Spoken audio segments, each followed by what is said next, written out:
Hello. My name is Timothytrespas, and I'm going to tell you my story. Or at least try to. Or at least about my day. I went home to the room yesterday, and Petra, my poor dear Petra, is not doing so well. Not doing so well. Emotionally, mentally. I convinced her to come down here to the boat. She's terrified to come to the boat because she thinks that it's dirty. And yes, it's dirty, but it's not jumping all over us like everything else. By the way, I'm on this other boat here, the Ariel, whatever it's called. John B. or something. I haven't renamed it. Oh, there's a spider. Hi, spider. You know, you can't live on my boat, honey. I'm gonna have to put you on land. But I'll leave you there for now. Okay, be careful. Anyway, I'm on this other boat, and since this boat has a solar panel and a solar charge controller, which is now charging and controlling the charging, and this deep cycle battery, let me see, 122 amp hours at 1 amp, 845 cranking amps, and it seems pretty new. 517 he got it. So I have this great big extension cord. I was going to use even bigger wire. I have wire that's 5 times the size of this. It's like as thick as this insulation, but it's really hard to work with. I'm going to try this first. It might get hot and then I can't use it, but I'm going to take this end and cut it off, and I'm going to attach the wire that comes off to these metal battery attacher things and attach that to the battery. Then I'm going to run this long cable, which is really quite long, and if it's not long enough, ow, I have another one, and it works. I found them somewhere, so I'm going to run it across up to the shore and over and down to that boat over there and connect it to that battery until such time in the hopefully not too distant future money becomes available to get another solar panel. And my original thought was to strip this boat and use the parts, you know, for my other boat, but this boat wouldn't have an electrical system if I did that. It wouldn't have a bilge pump, which I'm gonna pump right now for everyone to see. This is a bilge. That's seawater. I'm not gonna taste it. I've done it before. And that's the bilge pump. And the bilge pump is now pumping out the bilge. As you can see, the water is going down. Now I asked the man, where does the water come from? Why does the water keep filling into the bilge? And he said, well, it's probably because the hose that comes out of the bilge, you see it there, and goes up into the outer, inner, under of this boat, which I haven't really crawled in to see, goes out the side of the boat very low to the water line, so when the boat heels in weather and waves, water gets sucked into the bilge. Now, this is a 450 gallon per hour rule pump. They make a pretty good pump, but as you see when I turn it off, there's a loop, a back loop in the thing that's supposed to prevent water, at least they're supposed to be, from getting in, but it always has about 1 inch of water. I, for one, prefer a bilge that's telling me orientation is locked, turn the device back, sorry, that a bilge that is dry, but hey, we can't have everything. It means that water's getting in the boat. The bilge is the lowest place, and if there's a leak from somewhere, it will fill, it will, you know, somewhere higher than the lowest place, it will drain down to the lowest place, and then hopefully you'll block the leak. So anyway, Petra had some money that she got from her sister and her father and her inheritance, and she paid the rent, and well, anyway, she came to the boat and she left. She wouldn't even come on the boat. She said, the boat is yellow, it's dirty. Yes, it's dirty. I painted it with polyurethane, which is yellow, and the soot from all the cars and the trucks fall out of the sky, and there's really not much I can do about it until I can fill up the water tank. I bought this hand sprayer pump thing. You put bleach and you spray it down and you wash it with a brush and all that, and it looks great. But you know, I'm not done painting and all that, and it's really hard to do, and I don't have much money to buy supplies, and I'm not, it's, you know, and every time I go home, it's horrible, and she's freaking out and screaming. So anyway, she went home on her bike in the rain in the middle of the night, and when she got home, she lost all her money, like $900, and the landlady was banging on the, somebody's trying to call me now. I looked at all the videotapes. I didn't see anyone come in the middle of the night. You know, but who knows? Maybe I don't know. And so anyway, this morning the landlady locks me out, and I'm furious. You know, we had a whole thing in court. She said she wouldn't lock us out, and I'm banging, boom, boom, boom, boom. I got really mad. I gotta control myself better. Finally, she opens the door and tells me it wasn't locked. I'm like, okay, whatever. And she's all in my face, screaming at me about everything, and I like, step back from me, step back, please. Why? I just got in the shower. I was like, dear God, thank you for this shower.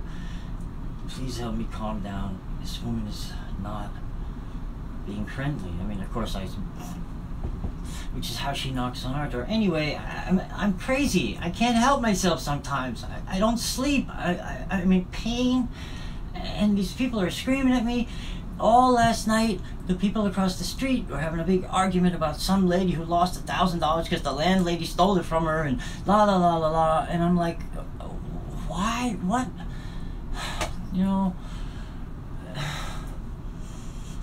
it's just too much for me. It's too much for me. Petra lost her voice. She's screaming. She's yelling. The landlady's screaming and yelling. So I go downstairs to get to my medical appointment, and somebody had taken something sharp and punctured all 4 bicycle tires. My 2 bicycle tires and her 2 bicycle tires. So, you know, I got 10 minutes to get there and no bicycle, and so I take it up the street to the guy with the pump. Can I use your pump? Thank you. I pump it up. No. Somebody put holes in it, and so I had to like go and borrow money from my bank and overdraw my bank account so I could buy 2 bicycle tires to put in my bicycle, so I could pay the guy $10 to put them in, because I probably could, but I just couldn't deal with it. You know, I'm like on the edge, so I'm sick, you know, I missed my medicine, so I'm like already, and so I come to the boat, and I'm like, oh dear God, please help me to get through this time, and I don't know what to do with Petra. This is the second time in like 2 weeks she's gone insane and lost her money. Last time she was her wallet, her ID, and I'm, you know, I know they're tormenting her, they're torturing her, they're non-stop, but you gotta manage your life somehow in a way that you don't go so insane, and you know, even if you have to just walk I don't know, 1 step at a time. Hey, it's Captain, what's his name from the, whatever it's called. Hey, I love these guys. They have a great big boat, a berth. It's a New York City Department of Environmental Protection boat, and they come in and out of their home port. And I love to just watch these people doing their job, and you know, listen to the radio and what's going on in the Coast Guard, and it just fascinates me. Anyway, you know, I really don't know what to do. So this morning, the landlady, I didn't say anything about the money, and then she tells me, oh yes, the police were here last night. I'm like, I was here last night. That's not true. Oh, the night before, and they were here, and everybody was screaming and yelling, and they were asking about the money, and they told somebody that they had to call her next time, and call them, and da da da da da. And I'm like, well, you know, okay, she lost all this money, and that's not good, And so then I asked Petra, did this happen? Did the police come? Did they talk to you about it? No, it never happened. They never came. She's lying. Which wouldn't surprise me. You know, the woman is not known to tell the truth if it doesn't suit her. And, you know, so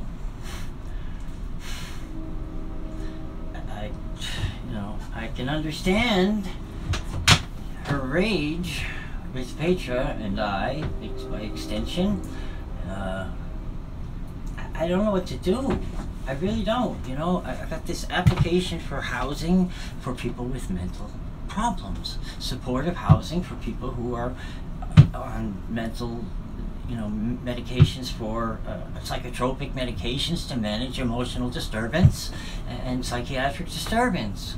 And this application may take a long time. I don't have anything to drink on this boat. I just realized I have water, but I put bleach in it because it had little black things in it. I didn't have a chance. I don't have water. That's the thing. I was trying to call. There's like places when you have a boat with a toilet, you have to pump out the waste from this holding tank. This is a whole nother story. And there's some places in New York supposedly that offer this service for free. You go and you do your thing and wash it off. And so I figured, A, I need to pump out this boat. This is a long story, but B, I need water.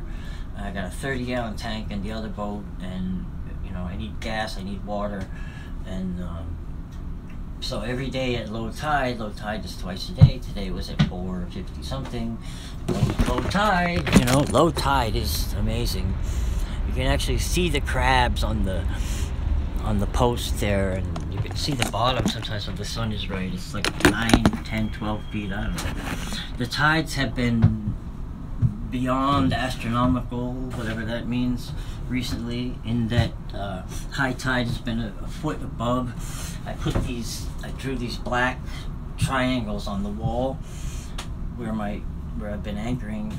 I believe the black triangle means a vessel that is difficult to steer for some reason. I just thought that was kind of humorous, but I put them on the wall. At high tide, I stood on the boat and painted them on, and you can see that the black, you know, there's a black line where the high tide mark is, and you can see that it actually sort of goes up about a foot. Well, those two sort of silvery black triangle things there, if you can see them, that I drew on the thing, I don't know if you can see it or not, but the water was up to the first third of those triangles yesterday with the tropical storms and the new moon and anyway. So, you know, I got Petra telling me all this stuff, and oh, the packages. I took some money that I had that was graciously given to me and that I earned and that was benefits, and I bought a few things I need, a pump, you know, $50, a radio, this and that, a couple of items, and I wasn't there because I put these things on the phone, so it tells me immediately when the packages are there. I wasn't there, and I asked Petra, and she didn't get them, and 3 packages disappeared over 3 days. One day and 2 another day. And so I went to the post office, and I'm filing complaints. I'm filing complaints with the sellers, who's now it's their problem because somebody stole, you know, and I'm getting big arguments with the people at the post office because they don't do this verbally, and I can't get through on the phone, and I'm asking for someone to help me, and on and on, filing complaints. And then that night I go out and there's 2 other packages. Thank you for putting them back. I don't know whether it was the landlady that saw that somebody stole one and took, you know, I mean the super lady, who's actually very nice. You know, I help these people carry their kids up the stairs. I help them carry their laundry up the stairs. I can barely do this stuff, but I do it anyway, just because I don't want them to hate us. But anyway, I'm really not having a great day today. I'm completely overwhelmed emotionally. You know, it's like they do this thing and then they hold off and then they do this thing, and the whole time it's screaming in my head, this screaming and threats and noise and whistling and people and you know, and like all these thoughts. I'm like, these thoughts are these my thoughts? I don't like these thoughts. This is not me. This is not what I choose to do. I'm not going to be that person. I'm not going to do that stuff just because these situations dictate that some voice in my head tells me I should be bad or wrong or evil, like the people who are doing these things to me. I'm like, you know, as attractive as that might sound for a moment, it's not who I am. As much as I have this pain in my heart that wants resolution, doing things bad because bad people did bad things doesn't make anything good. Electra, Thunder Bay, you are entering a security zone. Reverse your course. Thunder Bay is the local Coast Guard cutter. There is an enforced maritime security zone around the United Nations. My brain is going. From like 30-something street to whatever something street on the East Channel, sometimes during the United Nations Security Council or the full council meeting, it's a full security zone, no transit on the East River from those points, east or west transit, or channel, or whatever you want to call it. There's a lot of traffic on the East River from those points. There's ferries, there's pleasure cruise, there's, you know, commercial traffic, there's recreational traffic, there's... Anyway, so that's what that was about. You have to stay out of the security zone, and they'll warn you once, and if not, they'll... I don't know. But it's not good to piss the Coast Guard off. They're really quite good, those people. Out of all the services, well, I respect, you know, anyone who puts their life on the line for service, so... But at least they don't have to kill people much in the Coast Guard, so... Forgive me. Like I said, I'm a little emotional today. Very thirsty and sitting in a hot boat, talking to the internet, using up the data. Oh, by the way, I was gracefully sponsored. My phone had been sponsored by my loving family for a number of years, and I'm very grateful. Unfortunately, because my father has advanced dementia, and he's been placed in a home. He spends a lot of time in a wheelchair. He doesn't walk much. He falls down a lot. And when my mother comes to visit him, he doesn't understand why she won't take him home.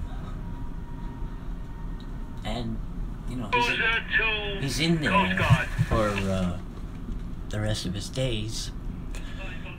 And I've just got some information about how to call him, so I'm going to start to call him, because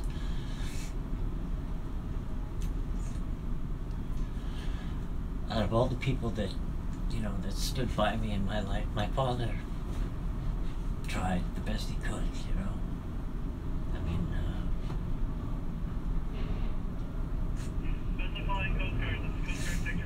anyway, it's kind of sad. My mother's not capable of caring for him at home because she's elderly also, and I don't know, he was, you know, advanced dementia. He was exhibiting psychotic behavior, not making sense, and he had just 2 weeks after Petra's father fell down in Germany in his home and hit his head, and when the doctor said, "Would you like us to do the surgery and take the swelling off and you could survive?" he said, "No, please just let me die." And they did. And then 2 weeks later, on Father's Day, my father fell down in his basement while getting some cereal, fell down the stairs or something off the ladder, I don't know, and hit his head, and it turned out he had some kind of advanced pneumonia. He had no idea that he was sick, and they gave him a pacemaker about a week or so later, and he, you know, he was doing okay, and then the dementia accelerated, some kind of infection or something, and, you know, they didn't cure it, you know. I have these moments where I'm like going along, riding my bike, or in a car, or walking in the street, where suddenly I don't know where I am, I don't know where I'm going, I don't know why I'm there. I know I'm going in some direction, so I just continue going in that direction in the hope that I will remember. Thank you. Thank you. I know. It's probably harder for him to go through than it is for me. Somebody's talking about this because he's in there, and you know, although they give them good food, and you know, every day could be your birthday because you don't remember. If somebody's willing to throw you a party, it just, you know, those moments of lucidity when you, I don't know, whatever. Anyway, I don't like to be a big complainer, but I'm like, who else do I talk to? Yeah, I know. Ringing in the head is nano stuff and the broadcast and the creatures and the whole thing, and it's horrible. And the fact that they're doing this to so many human beings and getting away with it, you know, like I can speak about like literally over 1,000 people that I've either spoken to directly or indirectly or secondhand, more I'm sure, that have claimed this every day. People, yeah, anywhere you go, Kira, anywhere where your body spends time, the stuff that lives on you and in you will shed, and you know, yeah, I know. My cat died already, one of them died, and the sleeping is I don't sleep. When I sleep, the pain is just, whew, you know, my arms and hands and feet go numb, and I wake up like in withdrawal or something, shaking and convulsing and whatever, but yeah, but and then I gotta take meds to help myself sleep, and you wake up all like, but what are you gonna do? Anyway, you know, I gotta deal with Petra somehow. I got my stuff in that house, not much. I could probably walk away now and not miss too much, but the threats and the crazy, you know, she's accusing me of all kinds of stuff, telling me I'm somebody I'm not, and just this storyline that I know they're, what do you do? You know, I'm trying to get this housing. It could take a year or more. I don't know. They may not even give it to me. But funny thing, thank you. What's it called? Department of Adult Protective Services were called to the house. I called them, and you know, to see if they could offer us any protection from eviction or after eviction or whatever. And the guy was very nice. Petra was asleep, so she wasn't ranting and raving, and I explained to him the situation, not in full, just, you know. And so they sent us a letter saying that you're not eligible for our services because we found you lucid and capable and not, you know, whatever. So I'm like, hey, wait a minute. I have this diagnosis like 3 pages long that says I'm a lunatic. And I howl at the moon, and I'm kidding, but it's funny. It's the city of New York. They're like, okay, if we write these ones off, we don't have to do anything, and I've done my job. Next, so then I wasn't going to spend my time going down there for a fair hearing. Yes, I really am crazy. Yeah, I know. It is really crazy. You know, I mean, even if the police come and decide that Petra needs, you know, observational assessment, and they hold her for observation for 21 days or something, they can hold you, I think, at the most, if you have continued signs of whatever. Now, sticking this little wire on this great big thing does not give me great confidence. This is supposed to be 120 volts, this little tiny thing, hot and neutral and ground.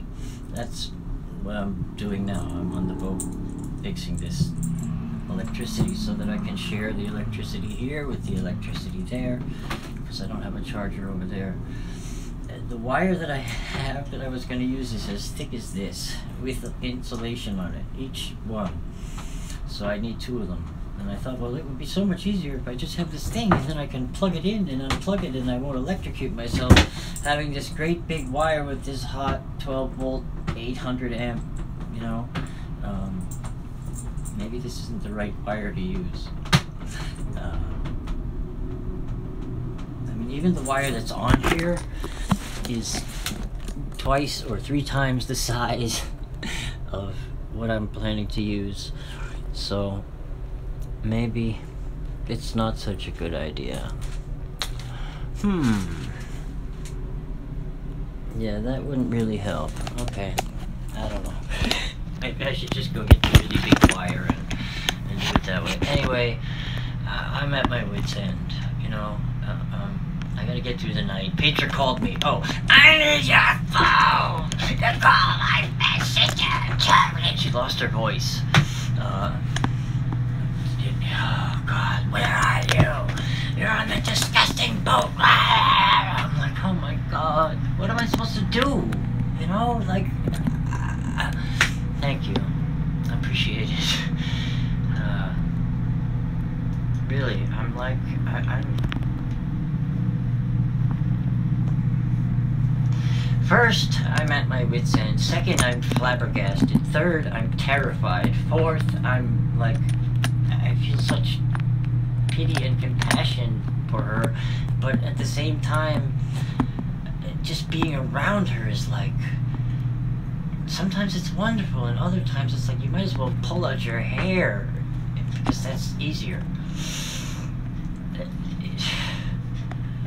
Man, I really hate this stuff. This difficult emotion, you know, like, what do? You just abandon people you love? You want them to abandon you? At what point does your you know, ability to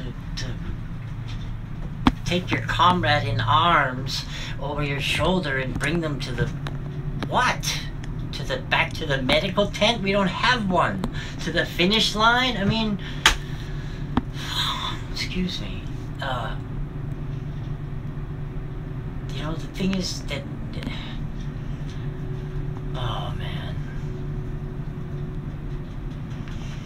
Well, I guess I got a lot of thinking to do, and a lot of acting to do, and a lot of decisions to make, and a lot of struggling to.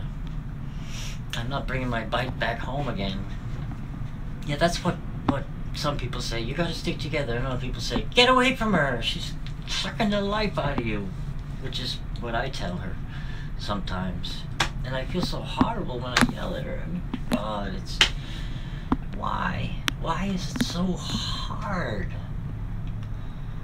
Not that I envy the people who have no, you know, just walk through life like... and don't notice. But, I don't know, I guess we each have our own lessons to learn and our own paths to tread and blah blah blah blah blah blah blah. But why do these people go out of their way to make everybody's life a living hell? It's like, what are they doing? I mean, besides destabilizing the country, demoralizing and destroying any opposition to anything before it even occurs, controlling public thought and public behavior, you know, right, let's rule the world, folks. I wouldn't want it. You can have it. It's too big for me. And on that note, I'm going to say goodnight. I thank you for watching and listening. This is the continuing saga of adventure. Whatever. I'm going to spend some time being grateful for the things that I was able to do, and keep praying to God that the boat stays afloat and that I stay, you know, whatever. I don't know. Anyway, my prayers go out to those of you who, sorry about that big thing there, for those of you who have it hard. Thank you. I'm sure I'll figure it out. I'm pretty good with this kind of stuff. God bless you all, okay? Take care. I don't know how to turn this thing off yet. It's telling me sunset at 6:45. Okay. Good night.